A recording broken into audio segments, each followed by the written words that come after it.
Olá, sejam bem-vindos à disciplina Metodologia de Ensino Bilíngue para Surdos 2. Já trabalhamos na primeira unidade, na videoaula anterior, um pouco sobre a abordagem comunicativa. Nessa aula, na unidade 2, trataremos os aspectos mais práticos, voltados para o letramento e a alfabetização bilíngue para alunos surdos. O conteúdo que estaremos trabalhando aqui nessa videoaula estará sendo relacionado à alfabetização, ao letramento e também sobre a visualidade.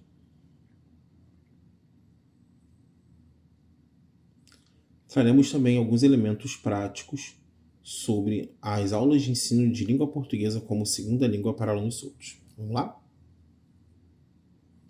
Bom, um dos primeiros aspectos que precisamos tratar, que a gente pode iniciar essa aula, é mostrando o meu ambiente de trabalho, que é o setor de ensino fundamental, primeiro ao quinto ano, do INES, que é o local onde eu trabalho. Vocês podem acessar por esse QR Code o seu Instagram, porque ali a gente pode acompanhar algumas práticas futuras, né, de educação bilíngue para surdos, então é sempre bom a gente estar antenado nisso. Além disso, para que vocês continuem por dentro, essa mesma aula dessa unidade eu tratei de uma forma mais extensiva para o CAIS, no segundo encontro dos CAIS sobre letramento e alfabetização de surdos, e vocês podem acessá-lo nesse QR Code também. Então, há essa aula completa com a interpretação em que eu explico com mais detalhes sobre essas práticas, e qualquer dúvida pode entrar em contato comigo posteriormente. Bom, de modo geral, para iniciarmos essa aula, eu preciso dizer que eu tenho andado pelo Brasil e muitas pessoas dizem: nós queremos que os alunos surdos sejam alfabetizados, mas querem que sejam alfabetizados igual aos ouvintes, como diz esse meme aqui. Não é possível nós ensinarmos a língua portuguesa para surdos e ouvintes da mesma forma, uma vez em que os surdos aprendem o português por meio da segunda língua, enquanto os ouvintes como L1. Para isso, precisamos definir aqui o conceito de alfabetização. A alfabetização é uma habilidade técnica em que os ouvintes ouvem um fonema e fazem uma relação com um grafema, com uma letra, digamos assim. Então, é importante que tenha ali relações de funções superiores para que ele possa estar atento e desenvolver essa técnica. Enquanto aos surdos, eles não conseguem fazer essa relação grafema-fonema, uma vez que não ouvem. Desse modo, essa relação grafema-fonema se torna prejudicada. Portanto, é impossível entendermos que ouvintes são alfabetizados da mesma forma em que ouvintes. Surdos e ouvintes são diferentes nesse caso. A alfabetização ela perpassa por várias funções superiores, como as funções executivas, e vocês podem acessar nesse link um artigo interessante mostrando como trabalhar essas funções cognitivas para o desenvolvimento da leitura e da escrita e como também a gente pode adaptar isso para crianças surdas, desenvolvendo essas habilidades que estão em torno dessa alfabetização.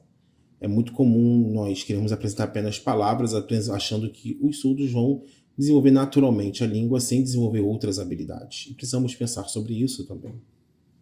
Quando falamos de surdos, na verdade, estamos tratando aí de letramento.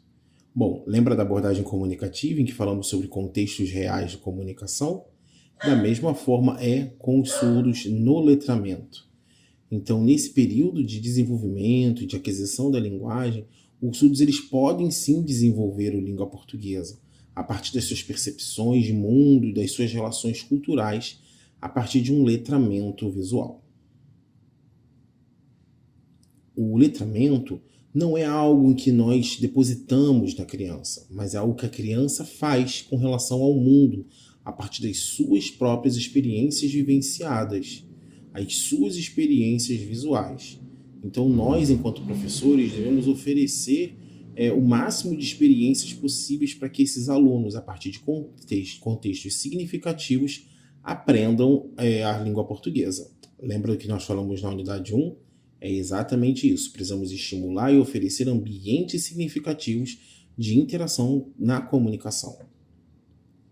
E estimular isso de forma de quantidade e qualidade. Os estímulos eles têm que estar sempre de quantidade e qualidade para conseguir desenvolver essa aquisição de segunda língua. Mas como a gente oferece essa exposição na prática? Essa experiência ela tem que estar contextualizada. É importante ser algo dentro da sua realidade, como esse aluno em que não entendia bem o seu nome ou as suas relações de família, mesmo olhando uma imagem, a foto dos seus pais. E a partir de uma brincadeira, de um lúdico, de usando bonecos de massinha e associando ali de uma experiência real, ele conseguiu associar quem ele era e quem era a sua família. Isso se dá por meio da visualidade. Contudo, não podemos confundir visualidade de visual. Visualidade e visualização são coisas diferentes. Muitas vezes falamos que os surdos são visuais e achamos que é só inserir imagens que os surdos aprenderão. As imagens, sim, são importantes, mas são importantes dentro de um contexto que faça sentido para aquele sujeito, para que ele possa compreender aquelas relações. Por exemplo, a ideia não é só a visualização de uma imagem, por exemplo, de uma bola, mas a gente precisa trazer ali uma relação de significado por meio da própria língua, que é visual. Então isso perpassa pela língua de sinais e a sua construção mental das relações que se dá com relação àquela bola. Então é mais do que visualização, é criar imagens mentais. Por exemplo, numa prática que fizemos no INES, a gente trouxe um rato e a partir da experiência, da brincadeira com o rato, eles puderam desenhar aquele animal e na diversão começaram a aprender as palavras a partir de um lúdico, de uma experiência real, de um contato com aquele bichinho. Esse é um exemplo de uma experiência significativa. A leitura também deve ser significativa, trazendo ali interação, a personificação, mostrando de forma imagética o que é o alto, quem é o baixo, o pai, o filho, até mesmo por meio de teatros. A incorporação daqueles personagens e também a exploração dos gêneros textuais, entrevistas de jornais, convites de aniversário. Lembra da abordagem comunicativa que falamos dos gêneros? Da mesma forma, nós precisamos oferecer ao aluno uma diversidade, uma variedade de gêneros, para que eles possam emergir naquele mundo da língua portuguesa escrita, entender quais são as funções sociais de cada um dos gêneros e quais são seus objetivos, para que eles possam também se valorizar enquanto surdos na língua portuguesa. A ideia da contação de histórias é importante colocarmos ali o aluno como protagonista da história, em que ele possa contar, que ele possa recontar, antes de produzir um texto individual, produzir um texto coletivo. Quanto mais a gente puder oferecer ali o aluno como protagonista dessas habilidades, tanto de escrita quanto de leitura, vão sim contribuir para o seu desenvolvimento nessas habilidades do uso da língua.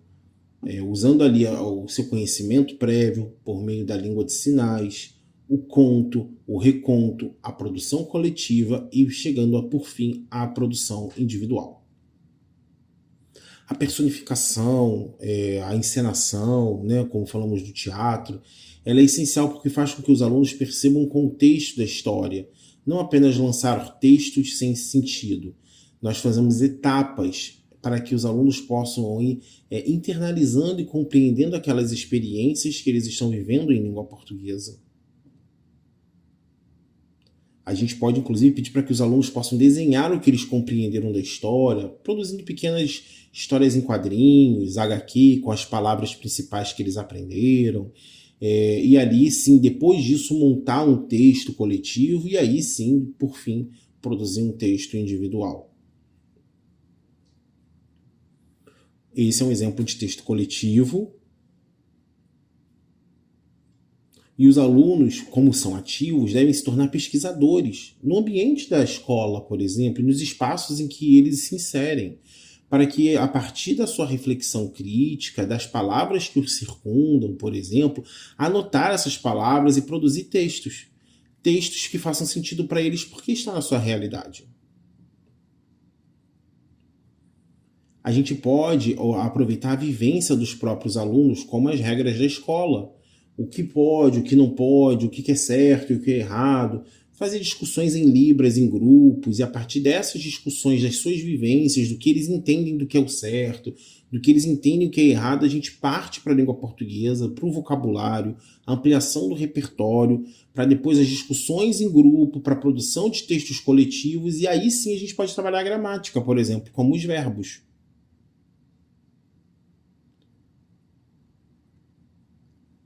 E quando falamos de crianças menores, a gente não pode só pensar em repetições sem sentido. A gente tem conteúdos que se repetem, como o nome, né, por exemplo, mas a gente pode cada dia desenvolver algo diferente, como pintura do próprio nome, uso de massinhas, e aí utilizar várias estratégias a partir de um mesmo conteúdo para que aquilo não se repita, mas a partir de diferentes estratégias para alcançar aquele determinado objetivo na língua. A gente precisa aproveitar os espaços da escola, porque os alunos às vezes identificam palavras nesses espaços na escola e não percebem o significado. Explorar com eles se as palavras estão adequadas, se falta algo para produzir um texto, faz com que eles percebam a partir da sua vivência inicial a língua portuguesa. Os alunos precisam produzir textos. E os textos produzidos pelos próprios alunos pode ser o ponto de partida, por exemplo, para se inserir numa prova. Um texto que eles produziram num passeio, num piquenique, por exemplo, que eles desenvolveram, e ali produzir um texto coletivo e esse texto cair na prova, ou até em outros exercícios, porque é parte de uma vivência que eles experienciaram. Há diferentes artigos, textos que mostram práticas diferentes de ensino da língua portuguesa, como esse da professora Ronice Quadros, de Schmidt, que mostram ali que a gente tem que partir do sinal, da imagem, do alfabeto manual, para chegar na palavra e só assim chegar no texto. São etapas, são processos e são práticas interessantes que vocês podem adotar em sala de aula.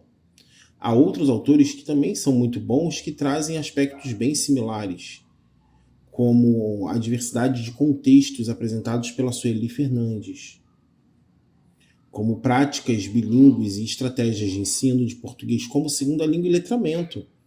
Iniciar ali a partir da vivência do aluno, uma reflexão inicial, conhecimento prévio, para depois chegar na escrita coletiva, na escrita individual, escrita e reescrita. A reescrita é fundamental para que o aluno tenha essa reflexão crítica do texto.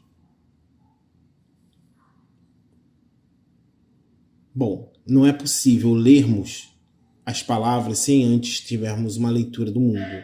A leitura de mundo precede a leitura da palavra, como já dizia Paulo Freire. Bom, na próxima aula falaremos um pouquinho mais sobre a produção de materiais didáticos, que será a unidade 3. Encontro vocês na próxima. Até!